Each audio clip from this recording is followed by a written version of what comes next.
Good afternoon, Eagle Creek. We're out on hole number 15 to bring you an update on one of the Hurricane Irma repair projects that started last week.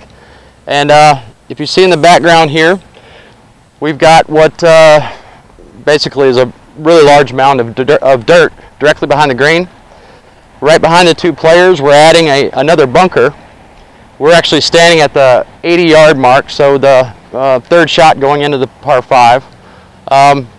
Reason for this is we lost a tremendous amount of vegetation behind this green, and we needed this buffer to be able to block out the buildings and adjacent neighbors.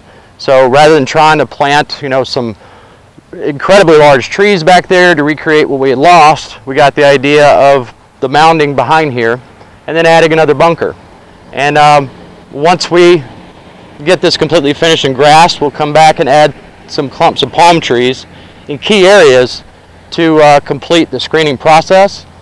If you look to your left here, we've done a little bit of tree removal around this one lone royal palm tree to open up the 3 new bunkers that we put in on the screen last year.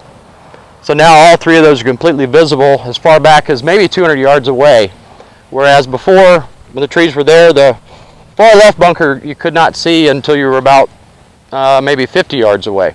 So we're going to pause now. We'll take you up back behind the green, give you more of a close-up. So see you in a second. Okay, now we're continuing from the landing area in the fairway. We're up back behind the green on hole number 15.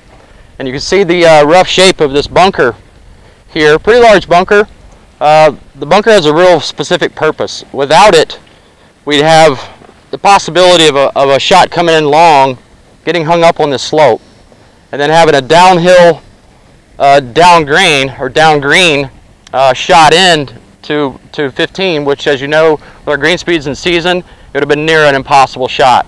So we went with the bunker here to where if balls do go long, there still is a chance for a player to get up and down and make par. If you follow me up to the top of this mound here, I want to show you exactly how much dirt we've moved to get to this height. If you look down here at the base of the fence, this was the original elevation of where we're standing right now. So we've actually raised this mound a good 8 feet, maybe 10 feet at the highest point. So a lot of dirt moving. And if you pan over here to the lake, to your right, this dirt came by expanding the lake here to the right of 15, to the right of the cart path. And if you see over there on the new lake bank right next to the cart path, that lake actually now comes into play for a player's second or third shot. So beware. There's also a really large or deep catch area right below us here that'll help prevent balls from going over the berm or mound.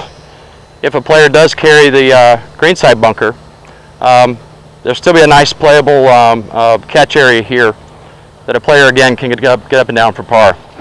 So we'll update you later on this once we start grassing and put in the bunkers, or put in the bunkers sand rather, and we'll see you then.